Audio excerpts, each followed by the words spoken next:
با سلام، برنامه اخباری آزادی با خبرهای تازه تاجیکستان و جهان تقدیم شما می شود. شالای گلخوجه هستم در خدمتتان.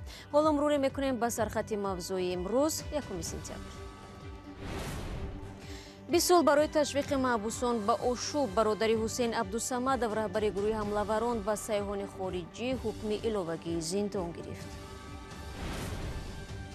آیا بعد 10 سال خاموشی استخراج گاز و نفت در بلجوان جنوب تاجیکستان آغاز می شود؟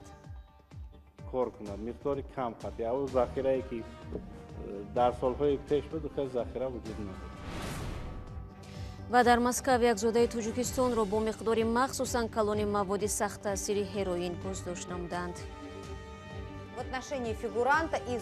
фарди муттаҳам боздошт шудааст ва тафтиш идома дорад. دادگاه عالی تاجیکستان بختیار عبدالصمدовро برای تشویق محبوسان زندان وحدت به اشوب به 20 سال زندان محکوم کرد. او را برای ادامه حکمش به زندان نظامش سخت قرغانتپه انتقال دادند. پیوندانش به حکم دادگاه راضی نیستند و میگویند بختیار عبدالصمدов در اشوب شرکت نداشت. در اشوب زندان وحدت در ماه می سال گذشته 29 محبوس و 3 زندانبان به هلاکت رسیدند.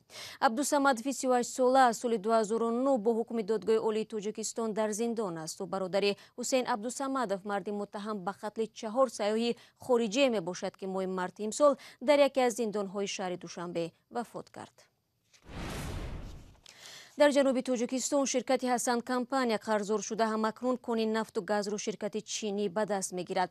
شرکت حسن کمپانی تا 10 سال پیش نفت و گاز بلجوان را استخراج کرده میفروخت. در حالی که شرکت چینی به استخراج نفت و گاز در این منطقه میپردازد، مسئولان ناحیه از کم بودن ذخیره‌های طبیعی سخن میگویند، اما دقیقا نمیگویند که چقدر نفت و گاز زیر کوههای بلجوان افته است. محمود رحمتزاده گزارش را ادامه میدهد. بعد از 10 سال توقف امید است به این قبرها دوباره گاز آید. این دستگاه همکنون زنگ زده هم با سرمایه خارجی فعال شده از قعر دشت‌های بلجوان گاز استخراج میکند. مسئولان حکومت ناحیه بلجوان با شرکت چینی برای استخراج گاز گفت و شنید داشته‌اند. یک چند بار از موضع‌های منطقه‌هایی که گاز وجود دارد آمده در حال کارکرد آنها گفت شنید کرده ایستادند و باوری هست که در آینده همین چیز از سر اینا ممکن مقدار کم قطعی کار کند، مقدار کم قطعی او ذخیره‌ای که در سالهای پیش بود خیلی ذخیره وجود ندارد از روی گفته عالمان. مسئولان حکومت بلجوان نگفتند در اینجا چقدر ذخیره گاز وجود دارد. در گذشته هم بعضی کانهای معدن‌های کوهی را شرکت‌های چینی گرفته‌اند و آمار نشر شده درباره ذخیره‌های کانها بحث‌های زیادی را به میان آورده بود. ناحیه بلجوان در 175 کیلومتری شمال شرق شهر دوشنبه در زمان شوروی از ناحیه‌های دارای ذخیره‌های نفت و گاز به حساب می‌رفت. زمان استقلالیت این دستگاه‌ها را شرکت با نام حسن کمپانی میچرخاند و نفت و گاز را به منطقه کلاب میفروخت. شرکت به گفته مسئولان حکومت از دولت قرضدار شده و مفلس شده است. کارخانه نفت گاز نو محصولات کجا بر طور نقدی با شرکت‌های بیرون از ناحیه با فروش می‌کنند، یعنی که کلی هم آماده است کارخانه نفت گاز که در صورت پرداخت مبلغ‌های قرض از طرف جامعه اسلامی حسن کمپانی می‌تواند محصول نفت را بیاورد در جامعه حسن کمپانی پرداخت کند، یعنی که باید محصول اندازه‌کننده هستند و دیگر پرداخت‌های دیگر دارند و یا محصولشو با طور نقدی فروش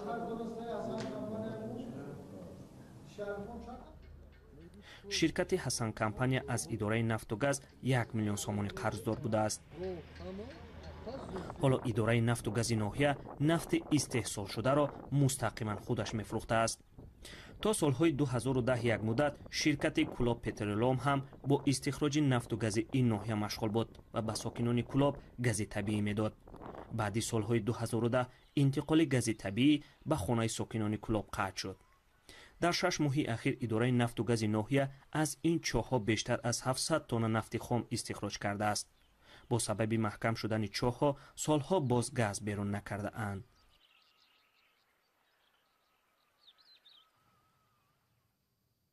شما گزارش محمودجان رحمتزاده را تماشا کردید.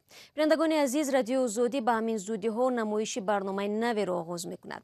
درباره جزئیات طرح جدید در ادامه صحبت خواهیم داشت، اما قبل از آن به پاره از این برنامه توجه کنید.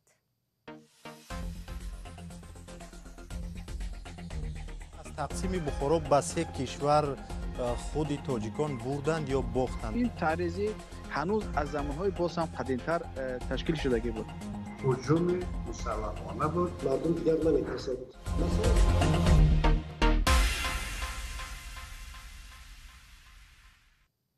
тавре дидед барномаи нави мо гапи озод ном дорад ва шумо ҳам бинандагони гиромӣ метавонед дар он ширкат кунед ва ё дар таҳияш саҳм гузоред. Гапи озод баҳси ошкоро доир ба мавзӯи доғи рӯз ё ягон мушкилот дар ҷомеа аст. мутахассисону донишмандон ва ё афроди огоҳ дар бораи ин ё он масъалаи муҳим гап мезананд ва агар роҳи ҳалле буд пешниҳод мекунанд. бо ҳамкорам муъмин аҳмадӣ ки аз муҷрии барномаи аввал аст суҳбате доштам ва нахуст аз ӯ хостам ҳадафу муҳтавои гапи озодро бигӯяд. تشکر شهلا. واقعا این برنامه هدفش به راه انداختن بحث و گفتگوها دایر به موضوعهای گوناگون در جامعه تاجیکستان است، چی از حیات امروز، چی دایر به وضع زندگی مردم عادی و مهاجران تا به سیاست‌هایی که در زندگی آنها نقش دارد و برای دراز مدت تاثیر می‌گذارد. هدف دیگری ما به راه انداختن بحث و گفتگوی آزاد و با احترام به عقیده و اندیشه‌های همدیگر است، نه مثل آن بحث‌هایی که در فیسبوک و دیگر شبکه‌های اجتماعی می‌بینید که بدشنام و حقارت و توهین و تحقیر به همدیگر می‌پیچند. ما به برنامه افرادی آگاه، متخصصان و دانشمندان و یا فردی عادی را دعوت می‌کنیم و نظر و اندیشه‌های آنها را می‌پرسیم. و واقعا بینندگان عزیز شما هم میتوانند موضوع پیشنهاد کنند که درباره چی بحث کردن میخواهند و یا میخواهند درباره کدام مسئله بیشتر بدانند. تشکر مومن. برنامه نخستین کی است و بینندگان در کجا میتوانند آن را تماشا کنند؟ نخستین برنامه گپی آزاد روزی 2 سентябр پخش می شود و درباره یک صحنه تاریخی است که به گفته ایده تاجیکان را از میراث زیاد محروم کرد و به عقیده دیگر به تأسیس تاجیکستان حاضره و مستقل اساس گذاشت. آن هم 100مین سالگرد انقلاب در امارت بخارا یا غصب امارت از طرف روسیه و سپس به کشورها تقسیم کردن آن است. برنامه گپی آزاد مثل همین برنامه در کانال آزادی ویدیو در یوتیوب نشر می شود و هم وبسایت azadi.org. ما سعی میکنیم حداقل هفته یک بار برنامه را ثبت و نشر کنیم و امیدواریم به بینندگان خوش می آید و خوشحال می شویم که اگر نظر و اندیشه هایشان را به ما بفرستند. خب ما نیز امیدواریم. مومن احمدی همکار ما بود که درباره لایحه نوی رادیو آزادی با نام گپی آزاد تفصیلات داد. منتظر نشر برنامه خواهیم بود. من برنامه خبری رو ادامه میدم. مقامات پلیس روسیه یک زاده تاجیکستان را با اتهام قاچاق ҳероин، یک نوع مواد سخت تاثیر مخدر بازداشت کرده او را به حبس پیشکی گرفتند. در گذشته نیز عین خبرها نشر میشد، اما بعضی از متهمان آن را ساخته و بافته میدانستند. ولی وزارت کارهای داخلی روسیه درباره بازداشت اخیر چی میگوید؟ از همکاری ما کیومرثیت تو میشنویم. مسئولان وزارت کارهای داخلی روسیه گفتند که یک زاده آسیای مرکزی را با گمان فروش مواد مخدر دستگیر کردند، اما از شخص گمانبر و ملتش نام نبردند. ولی در ویدیوی لحظه بازداشت شناسنامه او را نشان دادند که از تاجیکستان است.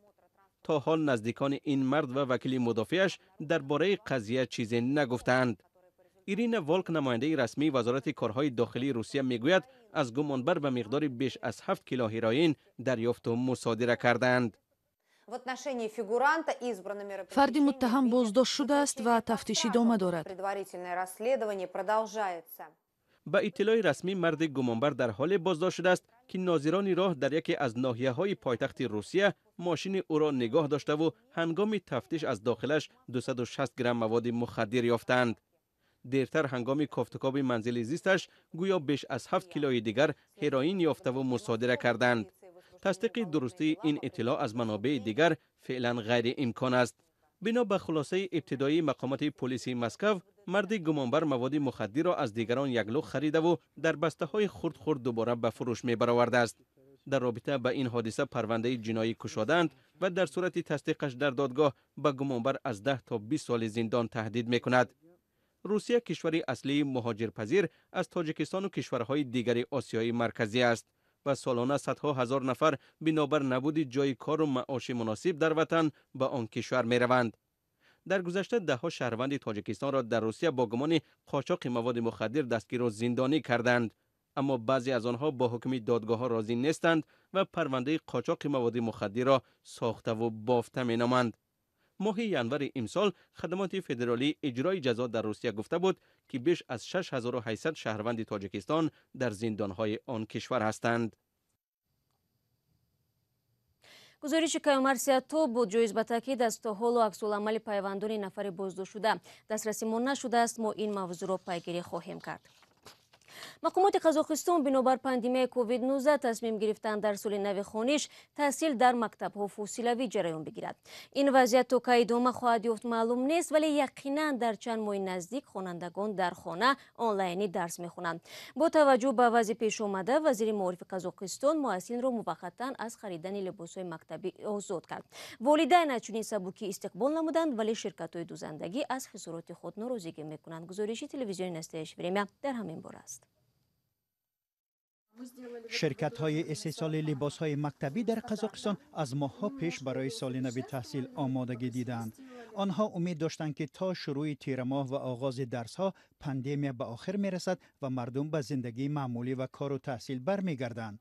اما اخیراً وزیر معارف اعلان کرد که درس‌ها در آغاز سال تحصیل در قزاقستان به شکل فاصلوی جریان می‌گیرند. در پی به والدان هم اجازه داده شد که تا بهتر شدن وضع لباس مکتبی نخرند. این اظهارات وزیر معارف برای اکثر شرکت‌های تهیه کننده لباس‌های مکتبی یک ضربه سخت بود.